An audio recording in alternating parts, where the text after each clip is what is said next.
All right, guys, let's hit a home run with your English today. If you've been learning English for a while, idioms probably come out of left field and often don't make any sense. Well, today I'm giving you a slam dunk lesson on American sports idioms, so you can keep your eye on the ball and speak like a pro. Trust me, once you learn these, your English will be on a level playing field with native speakers. Let's jump in. English made easy with Claire.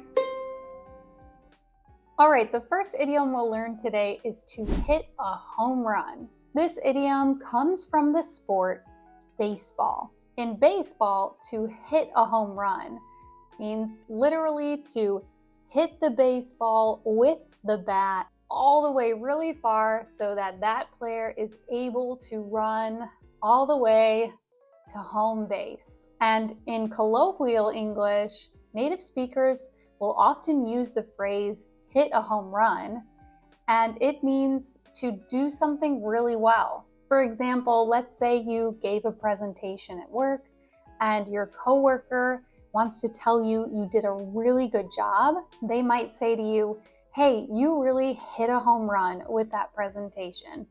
Next up, we have a slam dunk. Slam dunk comes from the sport basketball. In basketball, a slam dunk is a really powerful shot when a player takes the basketball and puts it right into the net, often leaping up high and just easily getting it through the net. In conversation, a slam dunk is something that was a big success or a really sure thing.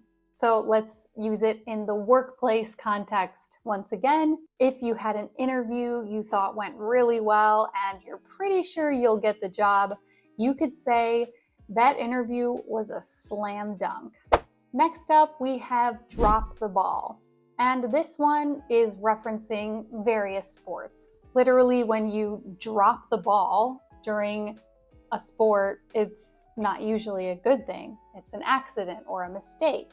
Similarly, we use the phrase to drop the ball to just talk generally about any mistake or something we failed to do. So let's say you were supposed to turn in a work or school assignment and you missed the deadline. You might say to your professor or boss, "I'm sorry I missed the deadline. I totally dropped the ball." It means I totally messed up and made a mistake. A level playing field. This is also referring to sports in general. Usually we have to make sure that the field or the court that we're playing on has to be level or even. It can't be bumpy or uneven. And if we use this phrase, a level playing field, colloquially, it means fairness, giving everyone an equal chance. So let's take the job interview again. We need a level playing field in job interviews, so there's no favoritism.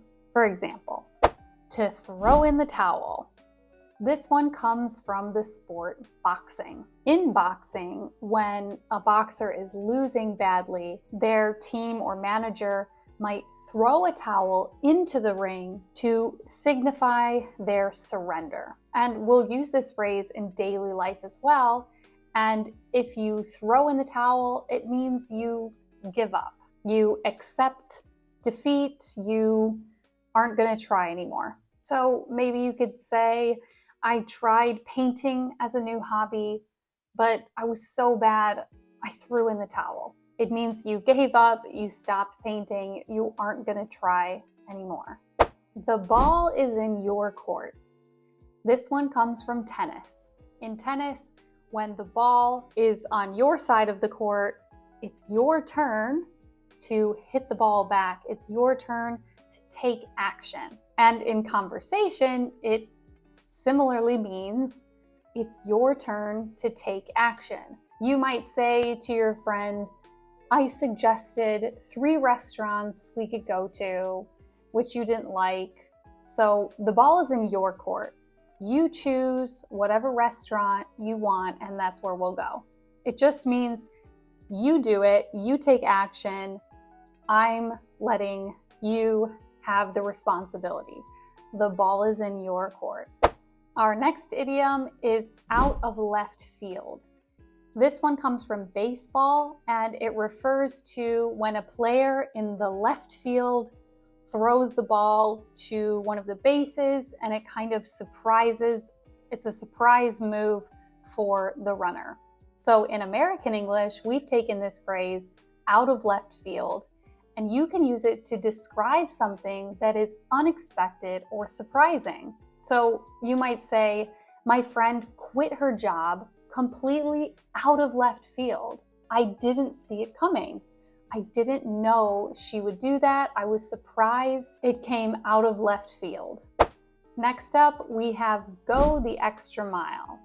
Now, this one comes from track and field. If you really wanted to push yourself, you really go for it right at the end or right before the finish line. So we use this phrase to describe similarly when we do something that is beyond the expectations of what we're supposed to do. We go the extra mile. So maybe if someone in customer service helps you and gives you a discount and goes out of their way to do more than you expected to help them, you could say, wow, they really went the extra mile.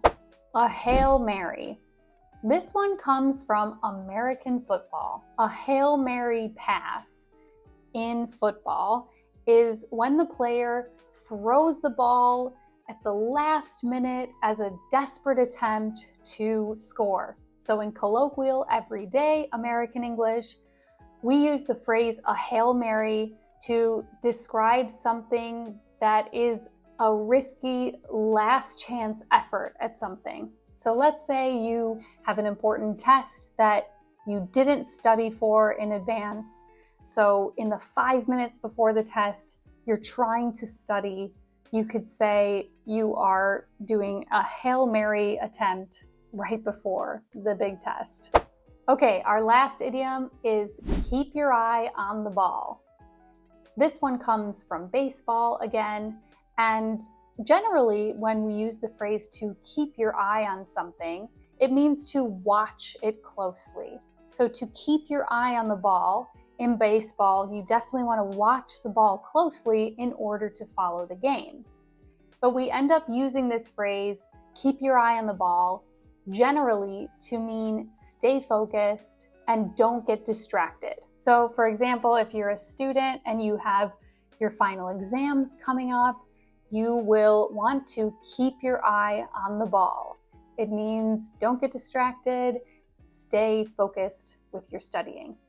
Okay, so all of these idioms I covered in the video are used every day by American English native speakers. They can be used in the workplace, with friends, at school. They're very common, and you'll hear them in movies and TV shows. So this will help you better understand that, but also if you live in the US or you have American coworkers, knowing these idioms gives you a better cultural understanding of where these sports idioms come from and how we use them. Can you think of any other sports idioms you've heard in English? Let me know in the comments, and subscribe to my channel if you want to learn more with me American English expressions, and click the join button below if you're interested in becoming a member and supporting the work I do here on my channel. Until next time, keep your eye on the ball and keep learning.